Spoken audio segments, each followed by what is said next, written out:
Today is January 26th, 2019. And it has been an amazing January for us. Yes, it has.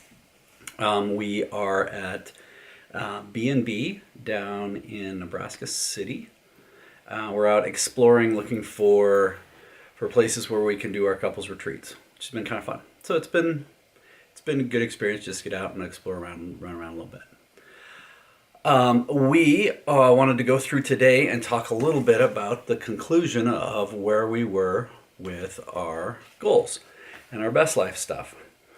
And so to give you a little update, we had our retreat where we went to the Bahamas, and it was a wonderful experience. We got to learn what a non-Bahamian weather is like. It's not what people traditionally experience or think about, where there were 11 other couples and the crew and us on a fairly small sailboat with lots of wind and rain for most of the week. So it was a good experience, but not what you visually imagine. But it worked out well for us because it gave us the opportunity to really sort of dig in and work through our goals and have some good conversations. Would you agree with that? Mm-hmm. Yeah, I would. And to be perfectly candid, some of those conversations were not always the smoothest. Sometimes there was some emotion, but it was good because it allowed us to have the time to get to where we needed to talk. One of the things that we really sort of embraced, I think, was, at least it clicked in my head, was that we were reviewing all of our goals that we did last year. And last year was just extraordinary. And using this template, the Best Life template, and building everything off of it, it's really amazing to me how much it's empowered us. But it really helped to understand that if we when we do our goals, and we'll review some of these today, this is the goal section for us. But with the goals, we realize that if we have the goals for us and that we're on the same page and we're aligned around that, there's really, really good value. It's helpful with that. But then it's also 100% okay for me to embrace that I might like to move maybe closer to light speed. Mm-hmm. And Rika may perhaps like to travel a little bit more closer to glacial speed. And when we look at Rika's objectives and my objectives, they may end up being a little different. But it doesn't mean that they're wrong. And being able to make sure we're supportive of those, I think, is really important. Well, supportive of each other, I think you're trying to say, at each other's pace. One person moves slower, the other one moves faster. That's the way it is. So be supportive and respectful of each other, because we do move at different paces, and that's okay. It's okay to move at different paces. So when you're doing your own objectives, your own goals, that's the way it is, and then you work with each other to do the ones that you're doing together. Still it'll be at a little bit different pace, but you kind of make it kind of compromise and come in the middle, because the one going faster will have to slow down a little bit. The one who's really much slower will have to speed up a little bit, but not too much out of your comfort zone, hopefully. Or not even change, but just be able to be supportive of the other. Mm-hmm. That was a big shift in my thinking, was just because I could see Rika, oh my goodness, you could do this and this and this and this and this. Rika didn't really want to do some of those things, and that's fine. It's like, but the big thing though was that the paces can be different, but we can still be aligned. And that what we did accomplish last year through our previous one, I wish I would have brought one of the last year's versions of this. The process works. It's really powerful. It was really fun. So any other thoughts on that? And then we'll go through sort of what we did. No, I think it was good to have go on the sailing trip, just to get that time away, reflect on all the good things that did happen to us. We did some amazing things last year, and a lot of it was because we'd written it down. I think writing it down and being accountable to each other was the key to having those be accomplished. So I think that was really good, and it's like reveling in the fact that we did do amazing last year, and what did we want to kind of complete or try and achieve this year. So yeah, it was a good time to reflect and then And I think goals. I think it's also very much worthy of noting, though, that this was the first time we really wrote them down and were really narrowed and focused. And we didn't write some of them very well. I hate to admit that because my teams who see this when the strategic end of things will give me a hard time about that. But it's something that we learned, and hopefully we're going to do better this year. Also, there were a few things that were completely out of our control, particularly around like writing the books and things. So we didn't get everything done.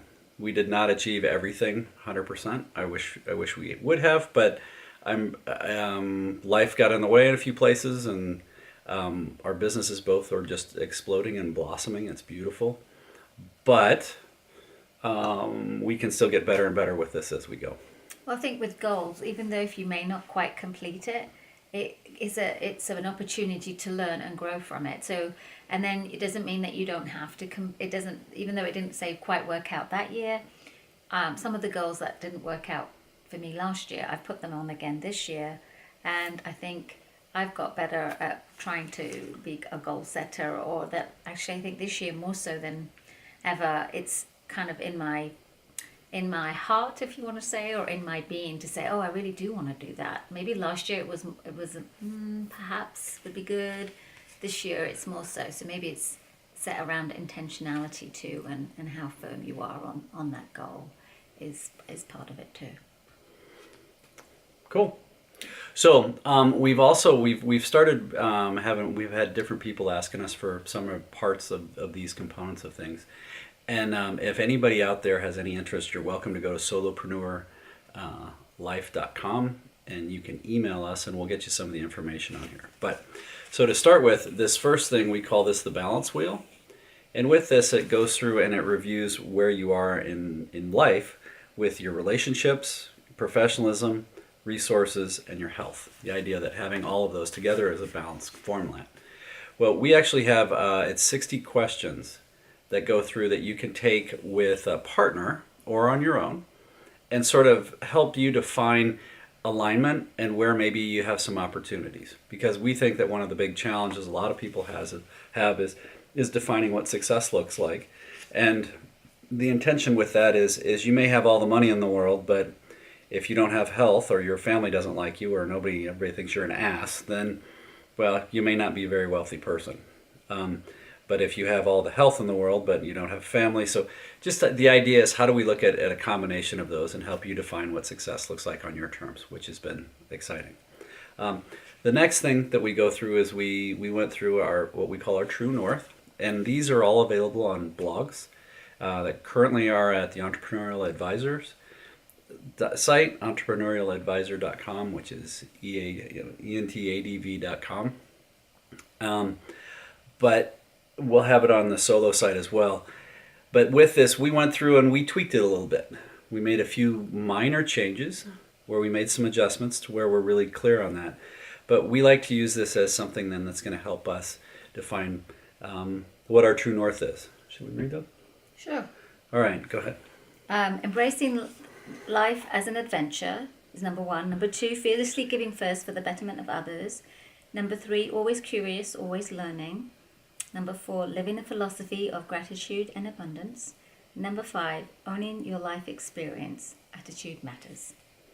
So what those mean to us is that embracing life as an adventure, since we met while traveling, we like to think that every day is an adventure. And if you have the right attitude, you can embrace every bit of it. Fearlessly giving first for the betterment of others. That's where, with the professions that we've chosen as an advisor, counselor, coach, facilitator, realizing that sometimes we have to be fearless and help people to deal with some of those challenges and wade in there. And the next, always curious, always learning. We believe there's something that we can learn from everyone, whether it be a 2-year-old tying their shoes or the garbage man who loves his job. There's something that we can learn and embrace from everybody. The philosophy and gratitude of abundance. That's something that, to me, I think is just paying such huge dividends in our approach, in realizing that there is so much beauty in the world. We live in such an abundant time. And the more we can help others and just give, the universe wants to give it right back to you tenfold over. It's just spectacular. I think it's also expressing your gratitude, just actually saying out loud, writing it down in a journal, saying 3 times, once when you get up in the morning, at night, what you're grateful for. It's actually kind of like sharing your heart with the universe and saying thank you for whatever it is that you have, your health, your family, the bed that you sleep in at night, the fact that you wake up in the morning and see another day, that sort of thing. It's very humbling, and it feels good to do so. It does. Then the last one is owning your life experience. Attitude matters. This just comes down to be accountable, appreciate where you are. You're accountable. It's the cat you look at in the mirror in the morning. That 100% for where you are. The good, the bad, the indifferent. Enjoy that. Embrace it. It is what it is, but enjoy it as much as you can. And you have a voice, and if something isn't going quite the way you want it, say so. Make it change. You can make it different. I think that's what the whole experience thing is own your experience. If things aren't going quite right, then change it. Things are going wonderful, enjoy it. It's that sort of thing, you're in charge of your own experience. As much as you can be, but usually you've got quite a lot of control over that. It's all about mindset. It is, very much. So then the next thing we have here is we call it our life-changing goal, or LCG. And we like to think of this as, Covey calls it your BHAG, your big, hairy, audacious goal. You put a date to it, you ask the universe for something at a certain date, and somehow it's like, oh, the universe is like, yeah, that's what you want. Okay, got it. Well, let's see, we'll start working on that and get it to you. So you don't have to know where you're going or how you're going to get there, but knowing what you want is the starting point, and then everything else falls in line. And for us, we've determined that by December 31st, 2028, we will introduce 1 million people to a new way of thinking and impact 100,000 lives for the better. We're not exactly sure how that's going to work. Hopefully, you'll be some of those people. Hopefully it's some of the YouTube videos and some of the other things that we're working on, but that's a combination of it. But that's our BHAG. That's where we're running to, our life-changing goal. So we start with those components, and then we go through and we do a visualization exercise. And this template is available. This is updated this year. My assistant Janine did a wonderful job. Thank you, Janine. And Claire cleaned it up and made it easier to edit. This is a picture that we took this year in the Dolomites when we did our month-long trip in Europe, and we did our 100-mile through hike. And this year, one of the things we did is we doubled down on the visualization, and we got much clearer and crisper in what we're looking for, and that was really helpful, I think. Mm-hmm. So we have that. Did you want to share that? Or we'll just keep rolling so we don't have this isn't too long. If people have interest, you're welcome to reach out. We'll help with it. Mm-hmm. Does that seem fair? Yeah. Okay. So then the next thing we have is success by the numbers. One of the huge victories for me is last year I said I wanted to obtain and maintain a weight of 175 pounds, and I wanted to address why I had that. I have been fighting that since I was literally a sophomore in high school. I haven't been that weight. And I finally achieved it, and it feels freaking awesome, and I'm loving it.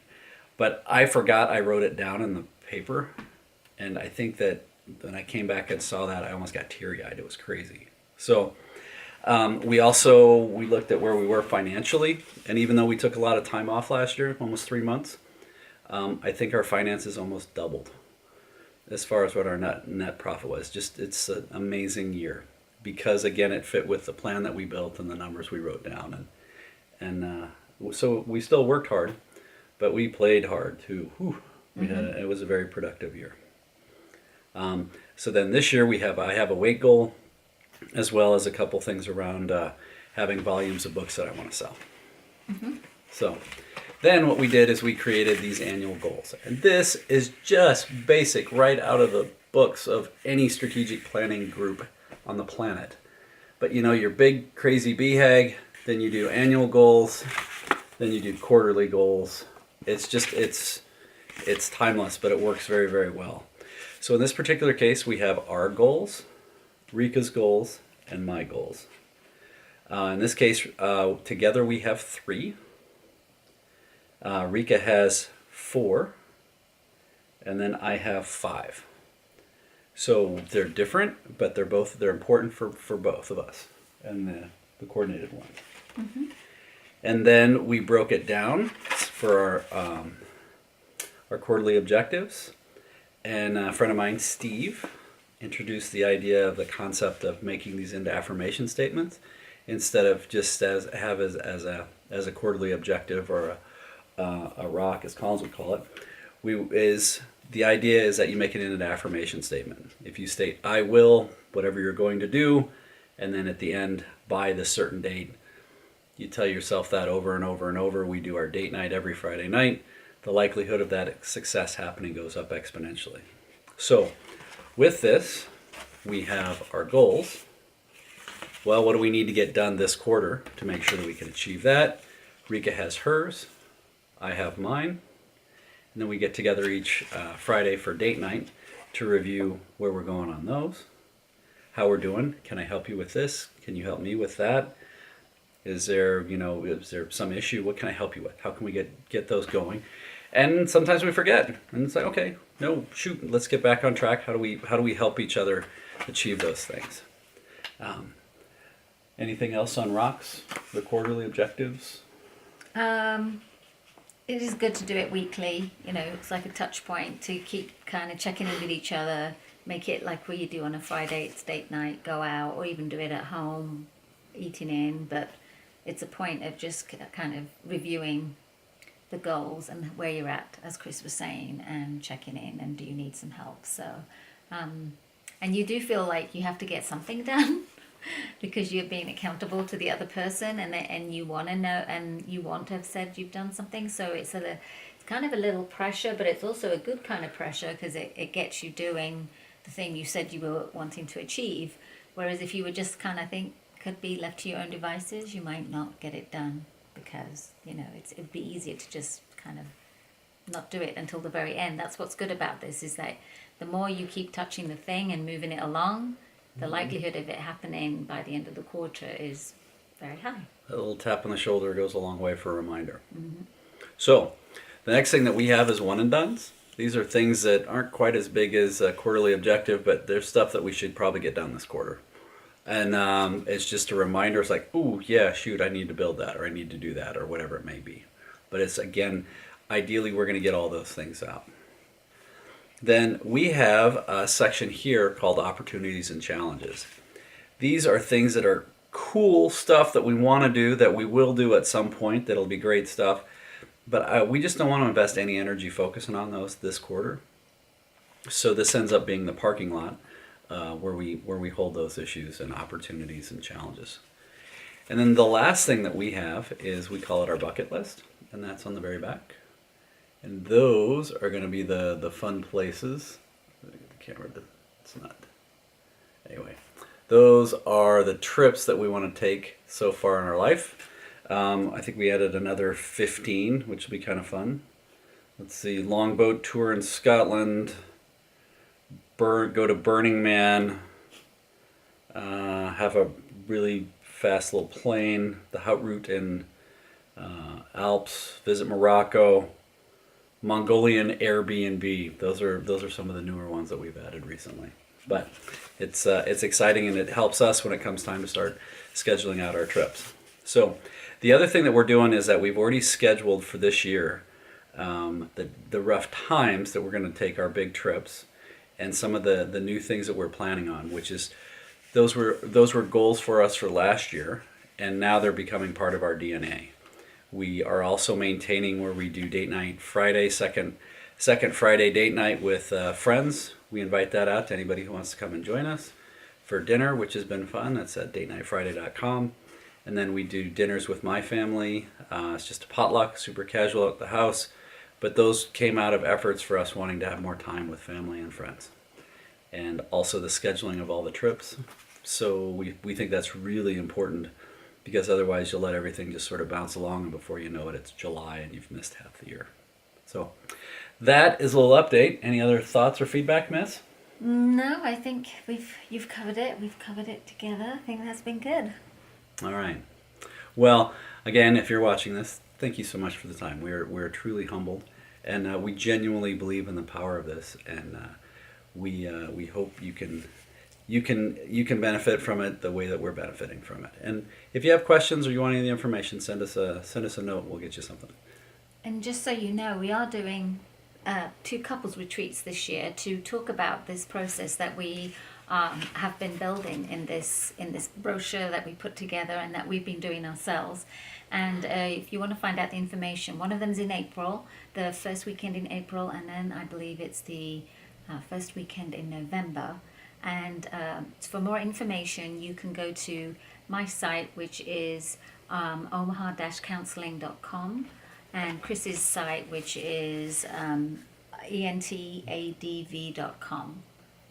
So you can find more information about those couple retreats there as well. And I'm guessing the first couple probably going to be like at cost. Yeah, well, no, for sure. So they're not going to be profit centers. We want to get this out. We really want to help people. We want to figure out how to make this great so we can do this on a big basis. So again, thank you very much. Have a wonderful evening. Yes, have a wonderful evening. Thank you. Learn more about living your best life and get regular content updates by subscribing to the Solopreneur channel on YouTube or email info@solopreneurlife.com. Living Your Best Life is sponsored in part by The Aspiring Solopreneur by Chris Kluver, omahacounseling.com, and entrepreneurialadvisors.com.